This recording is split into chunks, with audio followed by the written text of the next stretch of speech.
Zibby Owens, and you're listening to the award-winning podcast, Moms Don't Have Time to Read Books. This week's sponsor is Book of the Month Club again. Book of the Month Club is a service which I think is like the best thing ever, where you get to pick from 5 books each month to get whichever one is your favorite. Book of the Month Club is offering Moms Don't Have Time to Read Books listeners an exclusive offer of signing up for just $5 for your first book. This is not to be missed. bookofthemonthclub.com. Go check it out. And many of the books on this podcast have been Book of the Month Club picks. So go buy them. Enter code ZIBBY, Z-I-B-B-Y, for this exclusive offer. I just wanted to take this time to wish all of you a very, very, very happy Thanksgiving. I am so thankful for all of you listeners out there. You have no idea how much you have made my life happy by helping me spread the word about these amazing authors and books and joining me in my book-loving life.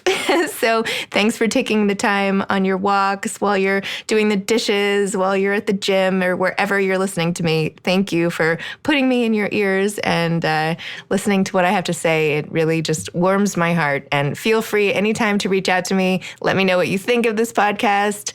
Let me say something nice. I don't know, whatever. My email is zibby@zibbyowens.com, ZIBBY@zibbyowens.com. And again, have a really amazing Thanksgiving. And I hope these episodes carry you through this wonderful week. I'm here today with Bronson van Wyck, who's the author of Born to Party, Forced to Work, 21st Century Hospitality. He's the co-founder, along with his mother, of Van Wyck and Van Wyck, a well-known event planning firm that has designed events for 3 presidents of the United States, Beyoncé, the Cooper Hewitt, and many other notables. A graduate of Yale University, he currently lives in New York City, although he's originally from Arkansas. I'm here today with Bronson van Wyck. Very exciting. He's the author of Born to Party, Forced to Work, which is right behind him. We are on Instagram Live also. So Instagram Live and doing the podcast. So a multimedia Bronson van Wyck morning for everybody full today. Full exposure.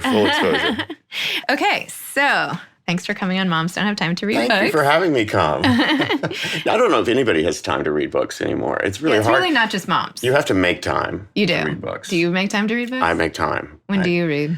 I read whenever I can. I probably have, at any moment, on any given day, I probably have 5 books open in different places in my apartment. It's a great source of kind of refreshment for me to just get outside of the present and where I am and what I'm doing, or my day, my bills, my loans, my administration, all of it, and go into the world of a book. I read history. Oh. So I sort of like to get taken to other times and places. Do you end up remembering everything? Like, are you one of these people who can remember everything you read? I can't remember what I had for breakfast. Okay, this good. morning. I feel better, because I was going to say, if I read a history book, it'd be like in one ear, out the other at this point. I have to like take notes and like study my notes. And I think the thing I get out of the history books more than anything is just how much circumstances change, but the human condition and sort of who we are fundamentally doesn't change. And so we find ourselves doing the same things. I mean, that adage of history repeats itself. History really does repeat itself. We have problems today that are the same problems, just in a slightly different form that people had in the past. And when we observe those and study them, I think we have a great opportunity to figure out, to see how other people solved the problems or didn't solve the problems, and maybe learn from them. It's optimistic. I wish we could use a little more historical perspective in all parts of our national life today. So you're a big reader, you love history, and now you've come out with your first book. My first book. After 20 years in the event planning business. And it is this book. Why this book? You could have written anything, right? So you've written a beautiful, gleaming, golden, Born to Party coffee table book / manifesto on hospitality. I think, you got to write about something you know. And so this is something I think I know about. Somebody said to me the other day, I've always thought, I remember when I decided to go out to LA to be an actor, and my parents were sort of stunned into silence when I told them this, and they're not silent people, but they really didn't have anything to say that night at dinner when I told them.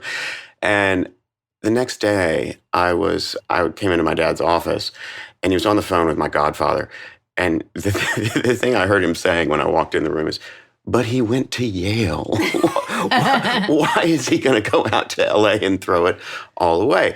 And, I had, at that point, worked as a photographer on a political campaign and for a newspaper. I'd done correspondence for Hillary Clinton in her office. I'd worked at the State Department in protocol. I'd spent a summer at a venture capital company. I'd worked on the farm for years. And I went out to LA and I was an actor. And of course, that meant I really actually was a waiter. So I was waiting tables at this Indian restaurant called the Bombay Cafe at Pico and Bundy. It was in a second floor of a strip mall.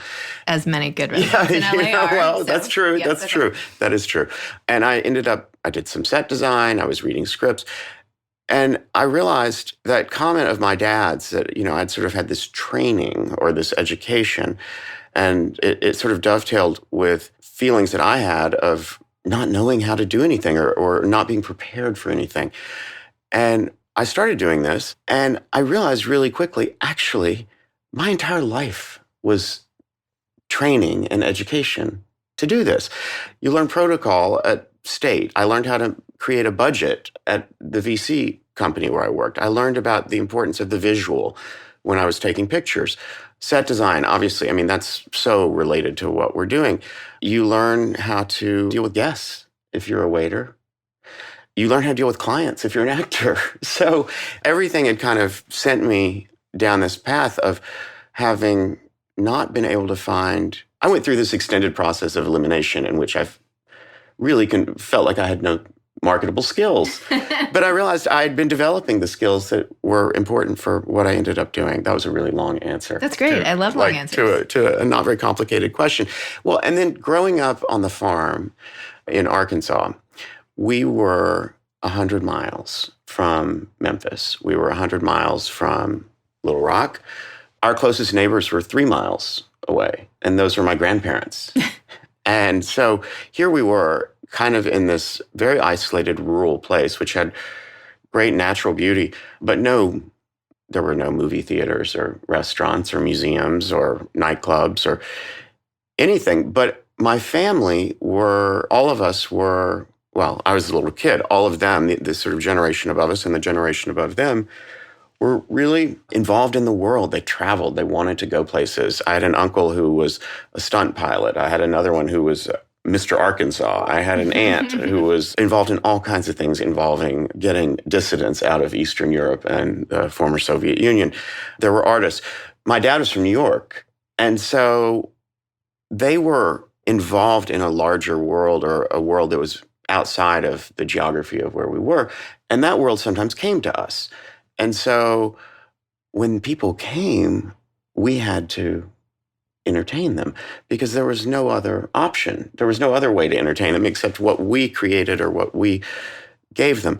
We had a meal every day, and it was, lunch or dinner, which we would call lunch dinner and we would call dinner supper, where almost everyone in the family was together, and whoever had house guests or visitors, they all came. So every day there was basically an event. And that might be 20 people, it might be 30 people, it might have been 15 people. But it was breaking bread together as a family, also with the participation of guests. So we were sort of constantly engaging in this exchange, which is what hospitality really is. It's an exchange of kindness and love and making people feel comfortable. So, why did I write the book? Did I ask that? Why did you write Bronson, why did you write this book? I think what I realized is that there's a lot about hospitality that is completely transferable from one event to another, to another, to another. And whether we're talking about the opening of the St. Regis Hotel in Bal Harbour, or we're talking about the launch of a new shade of lipstick from Chanel, or whether we're talking about somebody's wedding, or whether we're talking about children who are giving a surprise 50th anniversary party for their parents, it all comes back to this idea of hospitality. And I've always been curious about the rituals of hospitality. And as you go back in history, and again, this is maybe where the nerdiness. Yeah, now I see why this is in the book. But okay, go on. So, as you go back in history, you see that every single culture on the planet, completely independently of each other, felt the need at some point in its development to call forth divinity in order to ratify or support or to condemn certain kinds of behavior that a functioning society needs to either have or can't survive if they do have. So, these are things like love and weddings and, not killing each other. And, also the divine was always, I think, used also to explain the things we didn't understand, life and death and the weather. But hospitality was so important because there was always a horizon and there was always something beyond the horizon. And as human beings, we want to know what's beyond the horizon. We want to go there.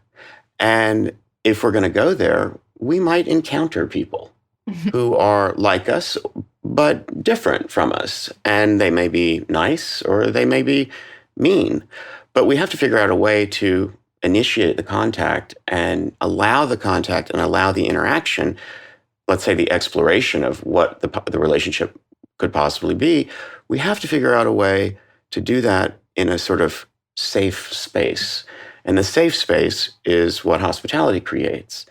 It's a sort of ritualized safe zone where strangers get to interact and get to know each other, hopefully become friends. So, you see this with the ancient Greeks, and I talk about this in the book, obviously. The king of the gods, Zeus, was actually the god of hospitality also. And Hermes, who was another really important one of the 12 Olympians, he was a god of guests and travelers, the messenger god. And there's a great story, which I tell in my book, about Zeus and Hermes going down to a little village in what's now Turkey and disguising themselves as poor, sort of vagrant travelers, beggars on the road. And they go to a really prosperous town that has rich merchants. And in those days, you could tell kind of the prosperity of a town based on if they had good walls. And they went to a town with really high walls. And nobody would take them in. And so, they went from house to house asking for hospitality, a meal, a place to sleep.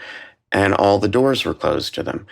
So they finally wander to the edge of the town, and there's a hovel there with an old man and an old lady, Bacchus and Philemon, and a little farmyard, and, a few sheep. And that's all these guys had. And they present themselves, and the couple immediately open the door and invite them in. And they come in and sit down. The woman bustles around and pours them wine, washes their hands for them, and they're sitting there drinking the wine. The husband goes outside. They have one goose, and he goes outside to slaughter their one goose to make a meal for these strangers. And it's a meal that will be better than any meal that couple has had together just for themselves in a long time. But the goose is fast and the old man is slow, and the goose escapes from him and jumps into the lap of one of the gods, where the goose becomes very calm. This moment sort of is I think, probably surprising to the couple, but what is more surprising is they've been sitting there drinking wine, and they look down and the glasses of wine are full again without anyone having poured the wine. That's the perfect party. It's the perfect party. That is the perfect party. That is the perfect party. And Zeus says, why are you honoring us this way? And the old man says, we're honoring you as guests. And when we honor guests, we honor the gods. And at that point, the gods throw off their disguise and they're revealed. And they say, of all the people in this town, you two are the only ones who have treated us with honor. What can we give you? The couple fall down on their knees and they said, we just want to be able to honor you, continue to honor you. And we love each other so much, neither one of us wants to outlive the other. And so the gods destroy the town. The couple live a long, happy life in the structure that the gods create for them. And when he starts to pass, years and years later, he turns into an oak tree, and she goes with him and turns into a linden tree, and the branches intertwine. Aww. And so they get to spend eternity together. as trees. That is a Greek myth. The same story happens in almost every single culture. And, the foundational myth of Christianity is a couple shows up in a town. They're there because they want to get counted in the Roman census. And all the doors are closed to them. She's pregnant, nowhere to stay. They end up staying in a manger. And Mary gives birth to the Son of God. And this is a story about hospitality. And you see the same story in the Old Testament with Lot and Sodom. You see it in Hindu tales. So my point is, hospitality is divine, and we are touching divinity when we practice hospitality and when we do it right. I love that. It's like taking it up a notch. It's not just a dinner. We should always take it up a notch. Yes. So what are some of your like... It's daytime. We can take it up. Maybe at night you take it down, but in the day... What are a few, and this is like putting you on the spot a little bit, but as you produce, basically, you're like a producer. These aren't just parties. You produce massive events and happenings, and yet you go down to the tiniest detail to make them important. So for somebody at home who loves to entertain but doesn't have the means to hire a genius like you to help them with the party, or wants to just like do it themselves and make an amazing event, yes, how do they make it divine? How can you bring the divine into your own home to make a really special, memorable event? Well, I think that it really comes down to the intention and the things about hospitality that are actually free. And those have to do with care and thoughtfulness. Have you ever been on a date with someone and, they ask you to meet them, you go to meet them and they say, what do you want to do? And you're like, what do I want to do? You invited me. We can do this or we can do that. It's sort of like, that's about as romantic as going to the dentist. But if you go on a date with somebody and they say, meet me here, and you get there and you're at some great restaurant that you've never been to before, and you eat, but he says, we have to eat fast because we're going somewhere after. And then you go somewhere after and you're going to see some great show. And you feel so appreciated and so loved because somebody else has anticipated you. They were thinking about you when you weren't even there. That's a big compliment. And I think that any host can do that. I think the fundamentals are seeing to the comfort and well-being of your guests. This has to do with if they're hungry, feed them. If they're thirsty, give them something to drink. Keep them dry, keep them warm. The rest is just semantics, right? So I think another important dynamic of that is not just people's physical well-being, but also their emotional and spiritual well-being. And that means making sure that they feel accepted and included and comfortable. And I talk a lot about this in the book. I mean, this is sort of common sense in a way. But, when we have people in our care, we have this wonderful opportunity to allow them to forget about their problems and know that somebody else is solving the problems. And, you have a guest come and they have certain interests. Think about another guest who you might have come who has the same interests or is curious about those interests. And those two people are going to, guess what? They're going to have a great conversation, probably. I think the most important thing that a host can do on a practical level is be sure to plan ahead so that you can be present with your guests. And if that means getting a recipe from Epicurious to make a great punch that you can make that afternoon and put in the refrigerator and then serve so that you're not having to play bartender all night and not be able to hang out with your guests, then you do that. If it means cooking something that you can serve room temperature, so you're not having to leave the table 5 times during the course of a meal to go in the oven and try to get that souffle just right, you do that. I don't know, does that start That's to good. answer? That's great. Does that start to answer the question? The most important thing I took away is, and the challenge I feel like I have when I have events is like you're managing so much in your head, being able to like be really excited and talking and not having to run around, like what you're saying, being present, like you shouldn't have to be running around at all. Well, and remember that your presence is actually what you're giving the guests. The hospitality is happening around them and it creates the stage or sets the environment for the interaction. but they're coming because they love you. They're coming because they want to see you. And they want to see you happy. And they don't want to see you pulling a Sylvia Plath and putting your head in the oven in the kitchen because, somebody dropped a tray of glasses. Who cares? No, I feel that way when I go to people's houses. If they're all stressed out, it's like, yes. Like, I have enough of my own stress. Yeah, you feel like you're sort of, oh God, I'll leave soon. Don't worry. Yeah. You'll be, you never want a guest to feel that way. So how did you come up with this title? Born to Party, Forced to Work. I mean, forced, really? I mean, give me a little more background into this. Do you feel like you're a party boy who's now like a grown-up? Do you feel like this is, like, who's the book? Who were you thinking of when you came up with the title? Well, I hate to say it, but I did. I came up with the title. I hate to say it, but I was really just thinking about myself. There you go. All right. Maybe just self-absorbed. No, I was always made to work. And I had to mow lawns when I was a kid.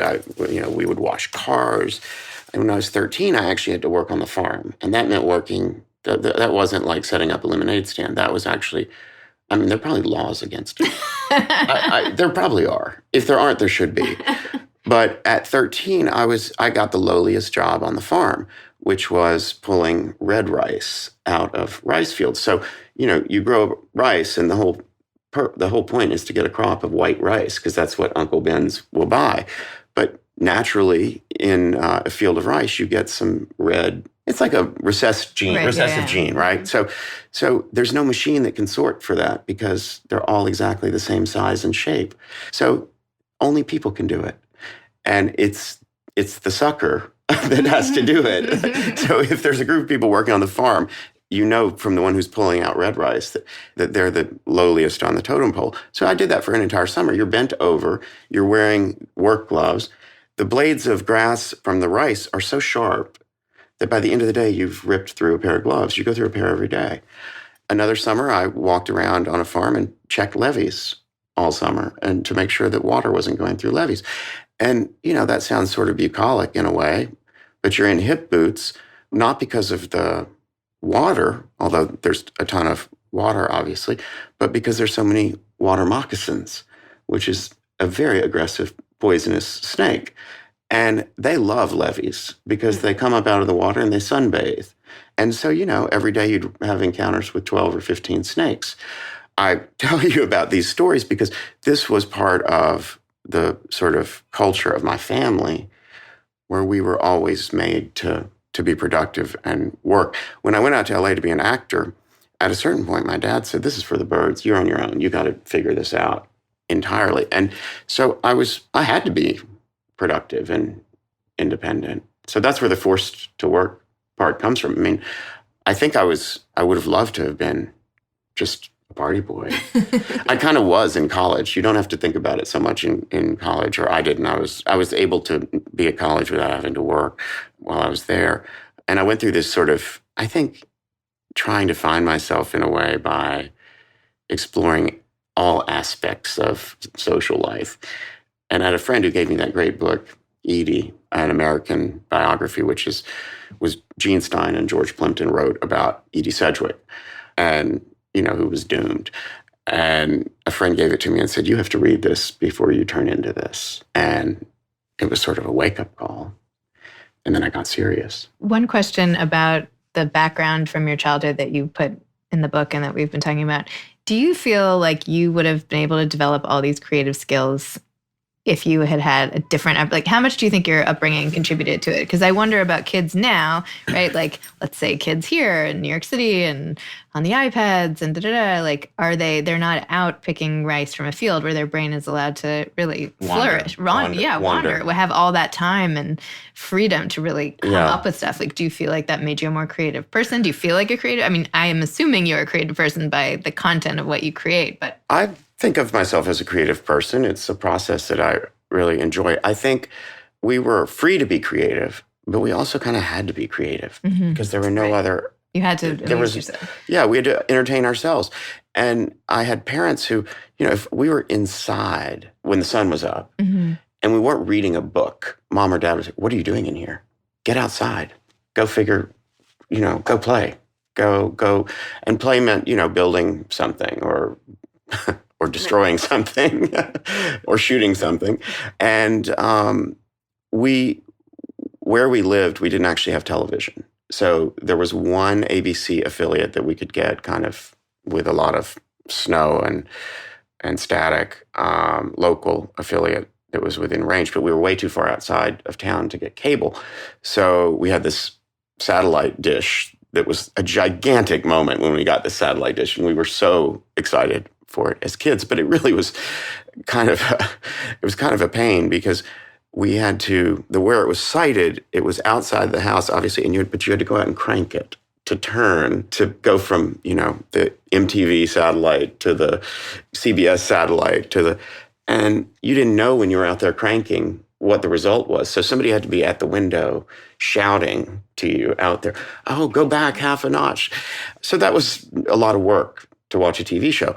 So we didn't watch much TV. I worry about kids you want them to be digitally proficient. You want them to exist in the world that they're going to have to function in. But I think that forcing kids through lack of stimulation, but provision of opportunity to be creative is really, really powerful and effective in terms of people being self-sufficient in their creative process. We weren't overstimulated, but we were very stimulated. It's hard to strike that balance in today's It's very hard. It's really hard. I have it. a lot of godchildren, and some are in New York City. And some of their parents didn't let them watch TV, didn't give them an iPad, didn't give them a cell phone until they're, 12 or 13. And those are the ones who want to go to the science museum. Mm. And other kids who I know of friends, kind of grew up with all that, and they don't really know how to interact. Great. Maybe they need some more. I'm not judging. Party planning. I know. I'm like, too late for my kids. I think it's we're all making choices. We're all busy. Right. I don't think there's any one right way. So we're almost out of time, but tell me, is there an event that you're longing still to produce or to have, or something that is in the back of your head that you've always wanted to do, or now that the book is out, have any new opportunities come about, or is there just anything, what's next? What's next that you want to accomplish? Well, I'm going to Miami tomorrow because we're working on the Super Bowl. Oh, wow. And so I'm excited about that. We're doing the NFL's party, and then the Dolphins are hosting the Super Bowl this year. So they're not going to be in it. I think they've won 0 games this year. I think they're 0-7. But they're as the hosting team, they're giving a party. So we're working on that. I'm doing some stuff during Art Basel. So I'm going down there tomorrow, and I'm looking forward to that. That's a great part about this job, is traveling and getting to go places. I'm going to Aspen, which I can't wait for, in December, because we're doing a polo tournament in snow. Wow. Which I think will be really fun. I've never done that before. We're going to spend Thanksgiving in London, my family. I'm looking forward to that. And what are you looking forward to? What am I looking forward to? I don't know. Having time to read, not on a schedule. You need a vacation too, it sounds like. I want to give an Egypt party, an ancient fun. Egypt party, a Nile kind of. And, it could happen in Egypt, but given what's going on there right now, more likely it won't. I've been dying to give that party. And people come as pharaohs and gods. And that's the one that's racing around in my head right now. I should have answered differently. What I am looking forward to is I'm having a holiday book fair, which I had last year also. And I sell all the books of the people who have been on my podcast. Oh, that's fantastic. And I invite everybody, and they meet the authors, and they meet each other. And that's great. So I am looking forward to that. But thank you for asking. That's in December? Yes, December 2nd. Yeah. So you should come. Yeah. Do you have any advice to aspiring authors having completed this task? Somebody said to me, write the first sentence and write the last sentence. And that helps a lot. I found that very hard, actually. The first sentence was impossible for me, but I could write the last sentence. So I started there. And then I tried to write the first sentence of the last chapter. So I did that. And then I started doing that chapter by chapter, and I created this kind of outline of the chapters, and I sort of worked from there. Oh, and actually, I couldn't write any of it. I was, for a year, I sat there really not able to write the book. And then I started recording myself talking. You can tell I like to talk by the length of my answers to your questions. That's great. But I recorded 30 hours of talking, and I just would do it kind of every day, not even in a regimented way, but 10 minutes here. I was in a cab, and we transcribed everything. And I had the book, actually. And it took me 4 months to take all that and then cut and paste it and go through and make the sentences sound so when my grandmother reads them, she doesn't regret that she sent me to college, but make the English proper and everything. But I did it orally. Excellent. Well, thank you for coming on Moms Don't Have Time to Read Books. Thanks for sharing your experience and the beautiful images and the stories in the book. Thanks for having me. Thanks for listening to Moms Don't Have Time to Read Books, the award-winning podcast. This episode has been sponsored by Book of the Month Club. bookofthemonthclub.com. Enter code Zibby to get your first book for just $5. You can follow me on Instagram at Moms Don't Have Time to Read Books. Thanks so much to Steve and Ryan at Texture Sound for the sound editing. And thank you to Morning Moon Productions for providing this fantastic intro and outro music. Thanks for listening. You could always email me at zibby@zibbyowens.com.